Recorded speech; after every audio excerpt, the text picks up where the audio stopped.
خلاص, we're finishing. Just 40 minutes. Mhm. Okay, we go to 222. The theme, we have the theme. How the author girls achieve the theme. Setting, we have setting, again setting, conflict, character, resolution. So how a setting will help the author define the theme or show the theme or tell the theme. How The girls, who can place answer me? where the Yeah, theme wait, are. Yahud. Those who want to answer, please raise your hands. Okay. I love you, Yahuda, wallah. Yes, so how a setting will affect the theme. Yes, okay, Yahuda, yes. Okay, so the theme is the place, and it tells us where the thing, the whole story, or the whole thing that we're talking about happens. Yes, And yes, the place thank tells you. a lot about a thing. Yes, about how, Yahuda, the place tells a lot about the theme or about the story. where it happens يعني حسب where المحل. For example, in the orphanage, so it tells you that there's مثلا orphans and there's bad treatments sometimes. Yes, Like that. yes, excellent. What is another example of setting affects the theme, girls? Dima? It allows us to imagine the situation, Yes. to know how the events are happening. Yes, when and where. Yes, excellent. So as Huda said, if he says to us this is a refuge, we understand that it's only for paupers and orphans. Okay. So the conflict, how the conflict tells about this theme. What is the central problem facing the character? How it determines the theme. How the conflict determines the theme. Who can think and tell me?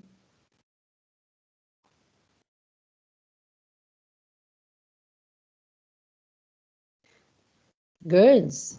Miss Wei, can you repeat the question? Again, how the conflict determines a theme. The theme. From the struggles of the characters, you can know how the theme is يعني if they're good people, لا يعني إنه if the conflict is about the death of someone, we know that Yes. death is a natural thing, like that. Yes, if there is a theme about how that technology has affected our lives, and the conflict is a person who suffers from compulsive eating, he eats a lot of junk food, which was a reason of technology. So the conflict tells the theme. The conflict of how a man can be inhuman to another man can be determined by what? By the conflict, and the conflict was what in the Ukis? The Dust Bowl and the hay, they don't have a house. Nothing. Yes, They are homeless now. but the theme was how man can be unfair to another man. Yes. So the conflict was what, Ahad? The conflict was what in the previous chapter? The conflict was what that supported the theme? Teacher, I didn't understand. The story of the Ukis when they went to California and they didn't find job and people treated them badly. What was the conflict?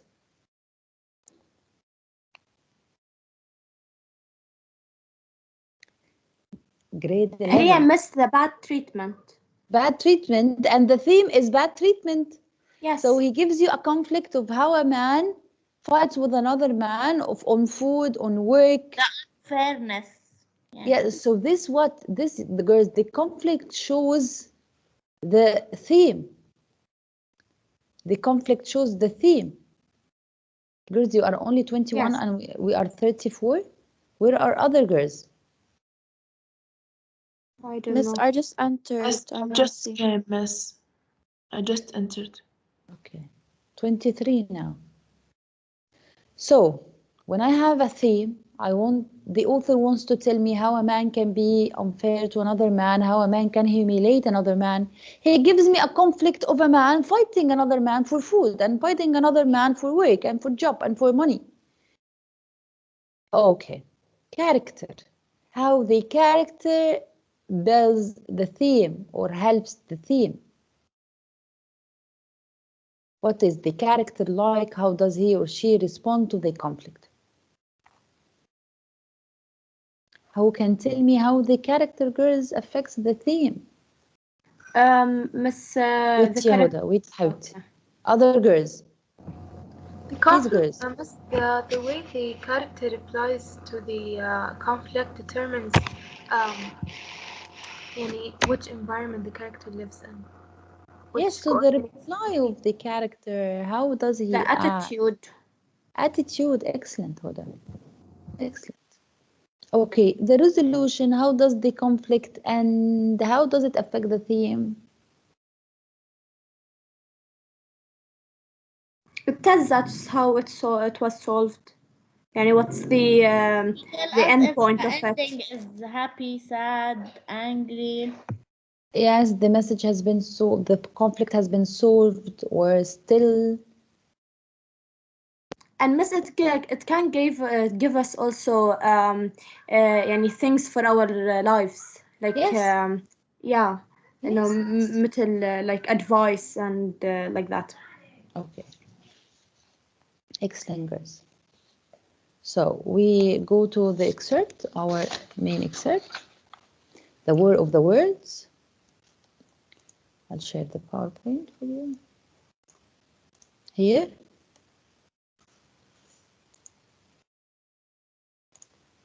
Do you see the PowerPoint, girls?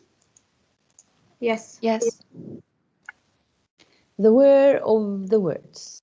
The word of the words. Nirvana, read Nirvana. Yes, from the PowerPoint.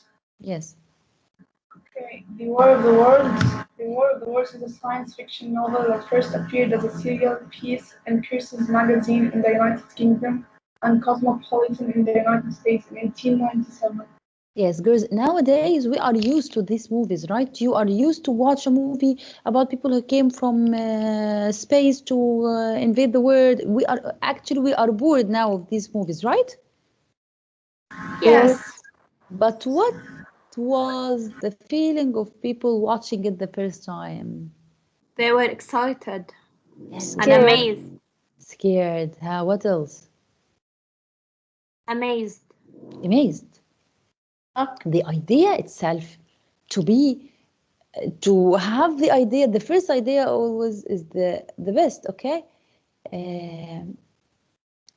When people, normal viewers are reading normal comedies, classics, and suddenly they see or read a novel about people who came from Mars to invade the world. It is a shocking idea.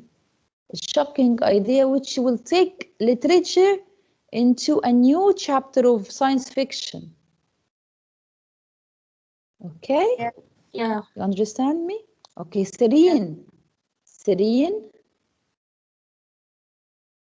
Lean, Serena and Lean, where are you?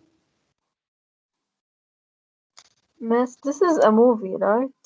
Yes, it has been made into many movies. You will, but basically it was articles in a newspaper. So Lean and Serena are not here today. طب ملك الحاج. Yes, Miss. Yes, Malak, read please, يا Malak. From the slide, yes. Yes. It was written by an English author, H.G. Wells, and published as a novel in 1898. It is one of the earliest stories that deals with a war between an United States and an extraterrestrial race. race. Extraterrestrial race. يعني it means from outside. The novel is the first-person narrative. The unnamed narrator and his younger brother live in London, southern England. is being invaded by Martians. Martians. When the novel was the first published, it was described as a scientific romance. It was written in 1898 about people who came. Martian is people who came from Marsh, creatures who came from Marsh to invade England. And the narrator was a young boy who lived in southern in London, while southern England is being invaded by people or creatures from Marsh. Okay. Can I go to the bathroom? Yes, go out. The word of the words. The word of the words. آية بنجك. Yes, miss. Read please the slide, آية. Okay. The novel has never been out of print, even though it was first published more than a century ago, and it has been adapted into radio dramas, comic books, feature films, sequels, television series, and even a record album. Yes, so the word of the word has never been into a whole book. It has been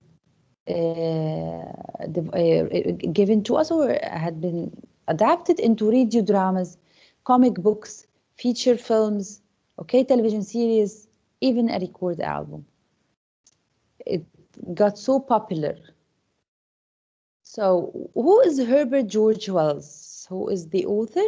So now again we discussed the word of the words, and the word of the words had been transformed into many versions of visual and auditory literature. Here by Herbert George Wells. Okay. Who said I want to read and then I choose I? Someone said. Me. Lean Yes, yes, please, Lean. Lean, I called you. Where were you?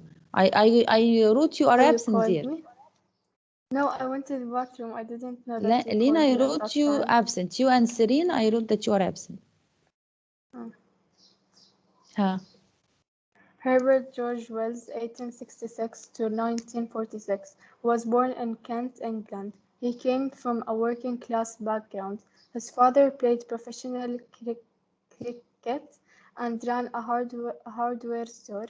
As a young boy, Wells was an avid reader, enjoying books by Washington Irving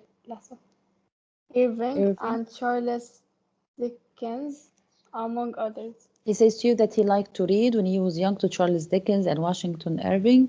He was his father came from a working class background. Okay, thank you, Lean. Harir.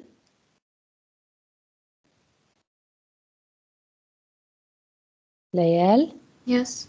Yes, Harir. Please read the Harir. Although he... Wait, the screen isn't shown. Although he attended school and studied science, he focused on writing in college. He became an instant literary success with the publication of his first novel, The Time Machine, followed closely by 3 additional science fiction novels. The Island of Dr. Moreau, 1896, The Invisible Man, 1897, and The War of the Worlds, 1898. In addition to more novels, Wells also wrote essays, articles, and non-fiction books. Wells's political leanings towards socialism and social reform appear in his writings, including his novels. Okay, so thank you, Harir. So Wells has written The Time Machine, then The Island of Dr. Moreau, The Invisible Man, and ended with The War of the Words in 1898. Okay, so he wrote essays, articles. One to wrote about these things? Yes, 1898 and 96 and 97. Okay. I'll show you some videos of this. Wait a minute.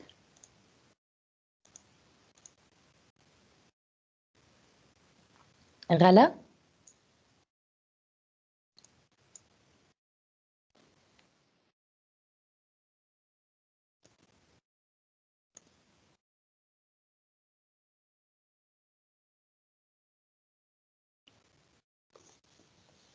Okay. Hello? Miss Nada, I just want to know, did you call me? Like the whole period, like period before and this? No. Okay. Sarah? Yes. Sarah, you've just entered? No, I entered like from the first period, but I just want to know so I could put me absent or...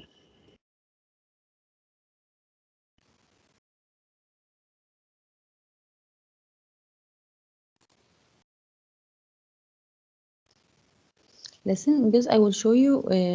I'll show you how it was ready, and I'll show you some of those versions.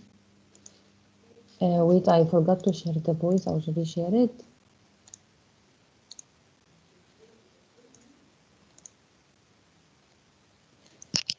Here is it. The Columbia Broadcasting System and its affiliated stations present Orson Welles and the Mercury Theater on the Air in The War of the Worlds by H.G. Wells.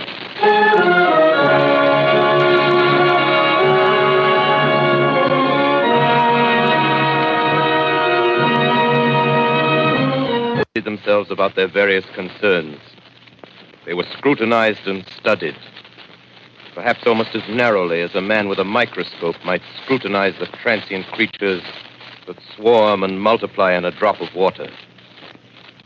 With infinite complacence, people went to and fro over the earth about their little affairs, serene in the assurance of their dominion over this small, spinning fragment of solar driftwood, which by chance or design Okay. Man has inherited this is the beginning of excerpt we will take, but I will not start it today, but I just wanted you to imagine how was it being said in the radio, how it was transferred into movies. Wait, I'll show you another one. Here. This is a 1 minute review.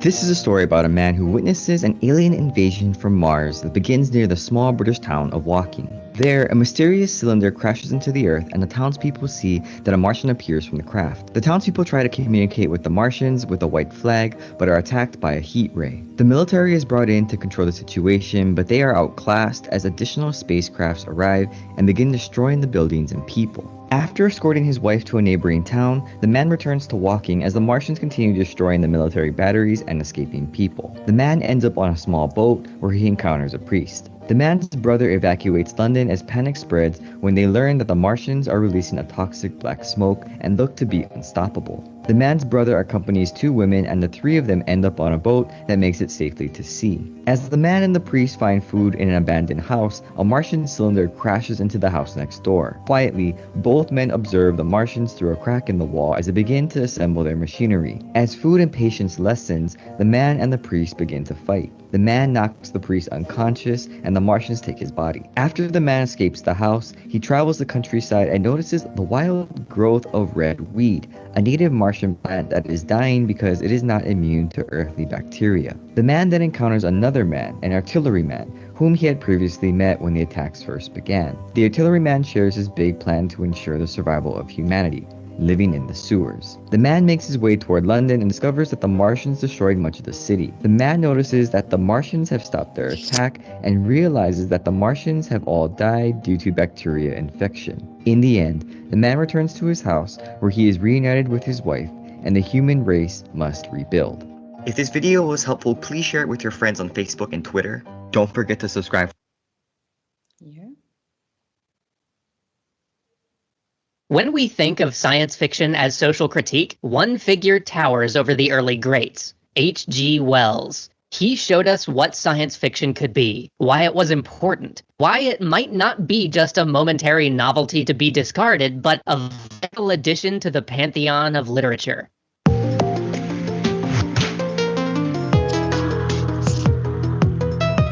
Jules Verne proved that a science fiction writer could be commercially successful, but the literary world saw Verne as a failure. At the time, his works were rejected as clunky pop fiction with little lasting merit, and he was even denied entry to the Académie Française. H.G. Wells, on the other hand, was nominated for the Nobel Prize in Literature several times, and even in his own day, he was considered an important writer and a social critic. So much so that even while he lived, there were those who bemoaned the fact that his later work never quite reached the heights of his early novels. So what was the difference between Verne and Wells? It was that H.G. Wells used his prose like an axe, hacking away at what he saw as the injustice in the society around him. He wore his politics on his sleeve and made no bones about his hope that technology and science would lead humankind to a better world. He was the one to really introduce us to the idea that science fiction could be used to make an extrapolation of the present, that it could be used to take the course of humanity and push it to the hyperbolic extreme, to speculate, if we just keep going like we're going, what will happen?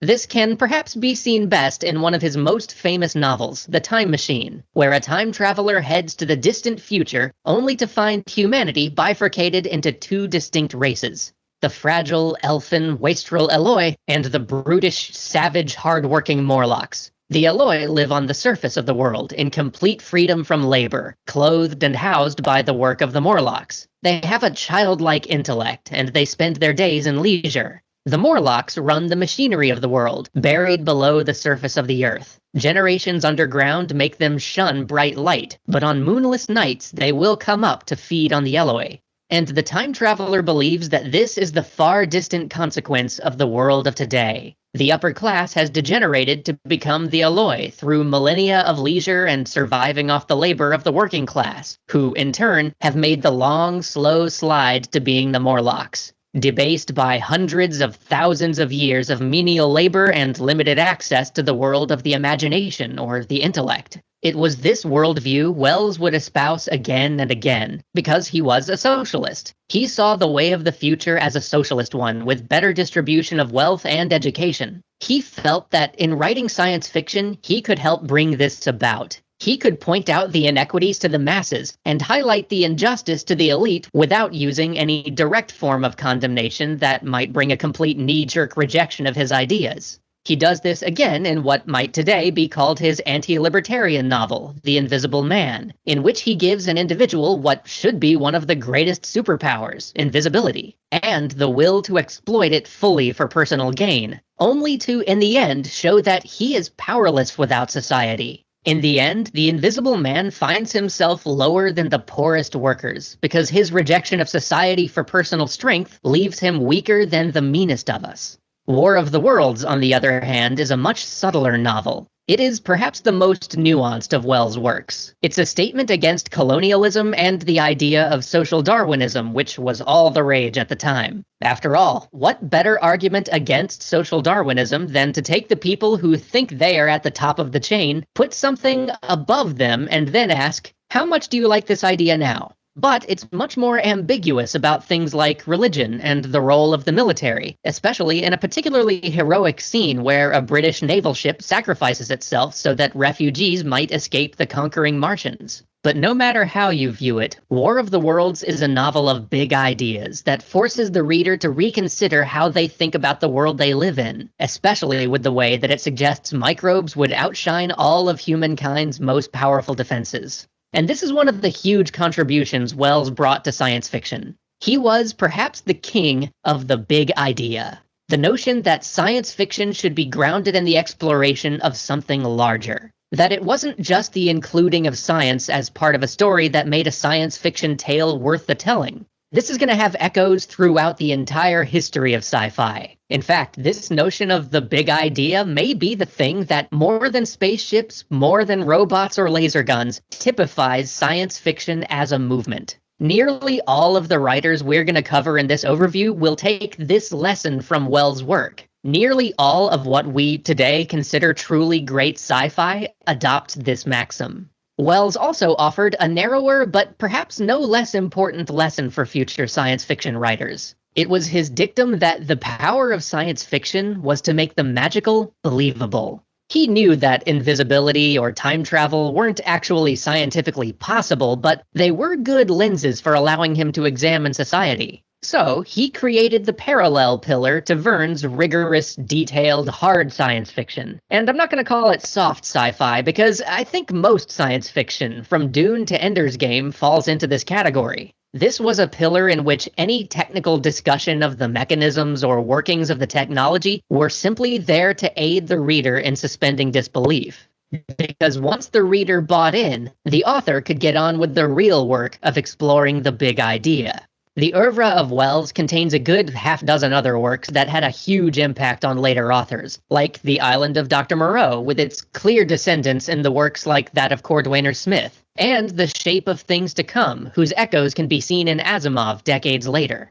But we're going to end this on what many might consider one of Wells's lesser contributions, Little Wars, which, given this channel and its pedigree, I figured we kind of have to mention it. If you like Warhammer or 40k, or even Dungeons & Dragons with its origins in the miniatures game Chainmail, then you should give a quick nod to Wells, because besides being the great progenitor of social sci-fi, he also released one of the earliest mass-market rule systems for tabletop wargaming in the book Little Wars. An odd addition to the bibliography of this renowned pacifist. And with that, we leave you. We have just raced through two of the early giants of science fiction, and next episode we'll start looking at some of the largely forgotten works that turned out to be a huge influence on some of science fiction's most well-known authors. Science fiction. He's the one who started it. He's the one who has started it, who started the idea. Do you know the word of the words for Tom Cruise, girls? Grade 11, did you leave? Yes. No. You know word of the words? No. Yes. Okay, we will, after we, but here I'll show you this. Description of the Martians. World War.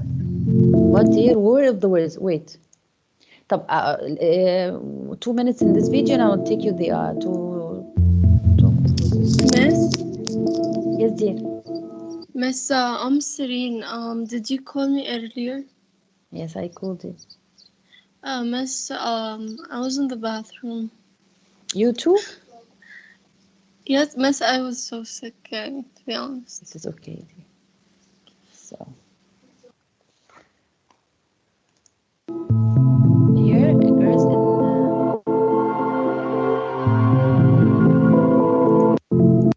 I just want to show you the pictures of the creatures. Here. This is how he imagined.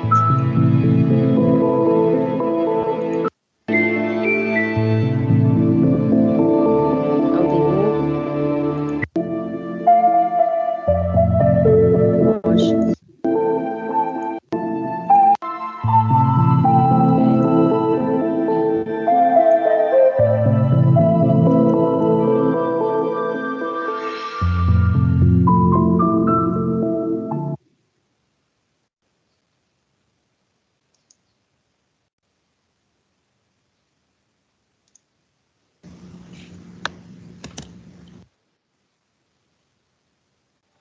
I need you back in 4 instead of 12. I got half a career coming in. I can't. You know what your problem is? I can think of a couple women be happy to tell you. 8:30? We said 8 o'clock. Hello, Dad. Hello, Rachel. We'll be back by 9:30 on Sunday. Mom says you got a report due on Monday. What do you know, right? Everything. Rachel, want to see something cool? He's right behind our house. Lightning doesn't strike twice. You believe this, right? Every single car. Oh, I've never seen that many strikes of lightning in one spot. Hear that? There's something down there, and it's moving.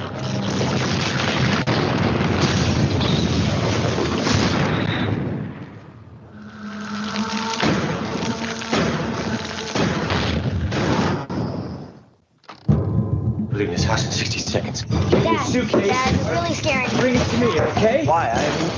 Just do it. Tell me what you saw. Whose car is this? Ray, where you going? What are you doing? Get in, Manny. Get out of the truck. I'm not kidding, Ray. Get in, Manny, or you're gonna die.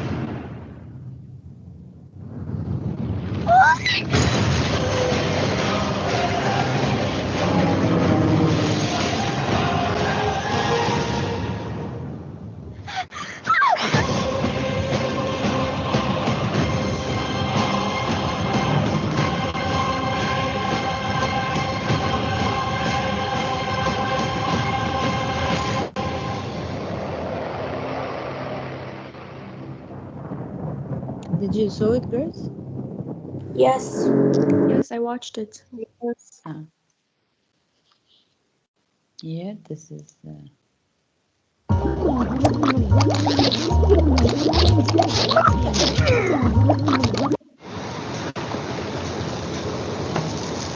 I will...